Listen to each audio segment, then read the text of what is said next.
Hello दोस्तों। तो आज अपन बात करेंगे ज्योग्राफी के बारे में कि ज्योग्राफी को किस तरह से पढ़ा जाए। जैसे राजस्थान की ज्योग्राफी ले लो, चाहे इंडिया की ज्योग्राफी ले लो, उसको कैसे पढ़ा जाए तो उसको अपन लंबे समय तक याद रख सकें। क्योंकि आप देखते होंगे कि आप ज्योग्राफी को पढ़ते तो हैं, लेकिन कुछ समय के बाद ही वो डाटा पूरा आपके दिमाग में मिक्स हो जाता है और आप उसको भूल जाते हो। क्योंकि अगर आप एक अच्छे से उसको तैयार करके पढ़ोगे तो वो आपके साथ लंबे समय तक आपके दिमाग में रहेगा और स्टोर रहेगा। लेकिन अगर आप रटोगे तो फिर वो ज़्यादा समय तक आपके मेमोरी में नहीं रह पाएगा और आप उसको भूल जाओगे। तो इसी तरह से अगर मैं देखूं, आपको बताना चाहूँगा कि ज्योग्राफी को किस तरह से पढ़ा जाए और उसको कैसे पढ़ा जाए तो कि वो अपने दिमाग में लंबे समय तक स्टोर रहे वो डाटा और अपन उसको आसानी से वापस रिवाइज भी कर सकें कम समय में। तो इस पर तो अपन कभी और बात करेंगे।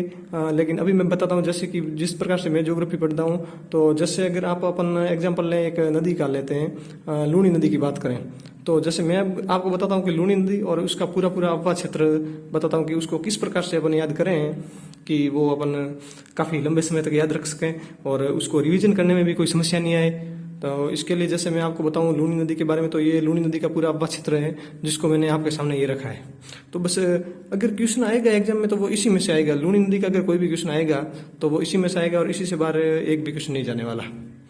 तो अगर अपन देखें लूनी नदी के बारे में, तो लूनी नदी अजमेर के नागबाड़ से निकलती है और इसकी टोटल लंबाई 495 किलोमीटर है और राजस्थान में इसकी लंबाई 330 किलोमीटर है।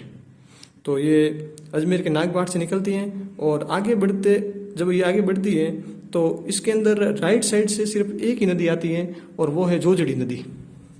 जोजड़ी नदी है वो पाडलू नागौर से निकलती है और ये एक है जो इसके राइट साइड से आके और इस नदी में मिलती है। तो इसी पर पिछियाक बांध बना हुआ है जो जसवंत सागर के नाम से भी प्रसिद्ध है और इसी पर एक सिवाना गांव भी बसा हुआ शहर भी है। और इसके बाद इसकी दूसरी एक बाकी सभी जो सहायक नदियाँ हैं वो इसकी बाईं तरफ है। तो इसी में पहली जो इसकी सहायक नदी वो लीलड़ी है। जो लीलड़ी नदी है वो भी इसके साथ ही आकर मिलती है, इसकी सहायक नदी है। और इसके बाद एक और है बांडी नदी जो हिमावास की पहाड़ी से निकलती है और इसी पर हिमावास बांध बना हुआ है। और पाली जो जिला है बसा हुआ वो भी इस हिमावास नदी पर बांडी नदी पर है और इसी से होती हुई ये नदी आके और लूनी नदी में मिल जाती है। और इसी के साथ दोस्तों जो इसका कुल अफवाह क्षेत्र है राजस्थान में वो 10.41% है जो लूनी नदी का पूरा अफवाह क्षेत्र है। बांडी के बाद इसकी एक और सहायक नदी मीठड़ी नदी है जो पाली जिले से निकलती है और ये भी आगे जाकर इस लूनी नदी में मिल जाती है। इसके आगे फिर एक और सुकड़ी नदी है जो देसूरी की पहाड़ी से निकलती है और देसूरी की पहाड़ी से निकलकर और ये भी चलती हुई इसी के किनारे पर समदड़ी शहर बचा हुआ है और फिर आगे ये जालोर शहर भी इसी पर बसा हुआ है और इसी के बीच में बांकली बांध बना हुआ है। जो बांकली बांध है वो भी सुकड़ी नदी पर बना हुआ है और फिर जालोर से होते हुए ये नदी भी लूनी नदी में मिल जाती है। इसके बाद अगर अपन आगे देखें तो जवाई नदी है। जवाई नदी गोरिया गांव पाली से निकलती है और यहाँ से होती हुई है जब आगे बढ़ती है तो सुमेरपुर शहर इस पर है और यहीं पर जवाई बांध बना हुआ है और फिर इसी तरह से ये आगे बढ़ती है और सायला में आ जाती है। और यहाँ पे इसके साथ एक और दूसरी नदी है जो इसके साथ मिलती है, वो है खारी नदी जो शेर गांव की पहाड़ी सिरोही से निकलती हैं और यहाँ से ये चलती हुई सायला में आके ये जवाई नदी के साथ मिल जाती हैं और फिर दोनों संयुक्त रूप से आगे बढ़ते हुए लूनी नदी में अपना पानी वितरित करती है। और फिर जब आगे देखते हैं तो ये तिलवाड़ा शहर है वो इस लूनी नदी पर बसा हुआ है और इसी में जो पास में से एक इन्हीं की पैरेलल है वो सागी नदी है जो कि जसवंतपुरा की पहाड़ियों से निकलती है, जालोर से निकलती है जसवंतपुरा की पहाड़ियों से और ये भी गांधव के पास आके लूनी नदी में मिल जाती है।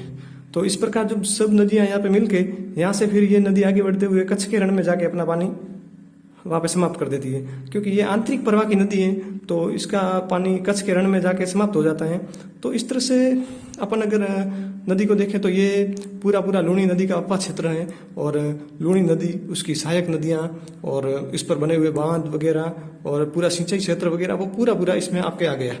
तो दोस्तों अगर आप इसी तरह से ज्योग्राफी को पढ़ोगे तो आप उसको नो डाउट लंबे समय तक याद भी रख पाओगे और इसको रिवीजन करने में भी आपको काफ़ी आसानी होगी। अब ये लूनी नदी का पूरा अफवाह क्षेत्र आप 1-2 मिनट में आसानी से रिवाइज कर सकते हो।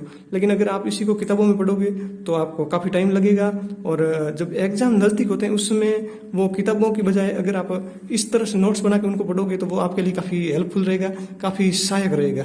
तो दोस्तों इसी तरह के और भी वीडियो देखने के लिए आपको चैनल को सब्सक्राइब करना जरूरी है, क्योंकि बिना सब्सक्राइब किए तो फिर मजा ही नहीं आ रहा। फिर यार तुम वीडियो देख लेते हो और फिर सब्सक्राइब करने में तो समझते ही नहीं हो।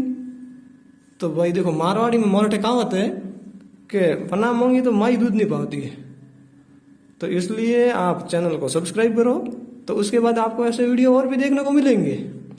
चलो ओके दोस्तों, और अगर आप इसी तरह के ज्योग्राफी में किस तरह से पढ़ा जाए, किस तरह से लंबे समय तक उसको याद रखें, तो इसके लिए अगर देखूंगा मैं, अगर हुआ तो आगे मैं एक ज्योग्राफी की पढ़ाई के लिए किस तरह से पढ़ाई करें उसके बारे में एक मैं वीडियो बनाऊंगा।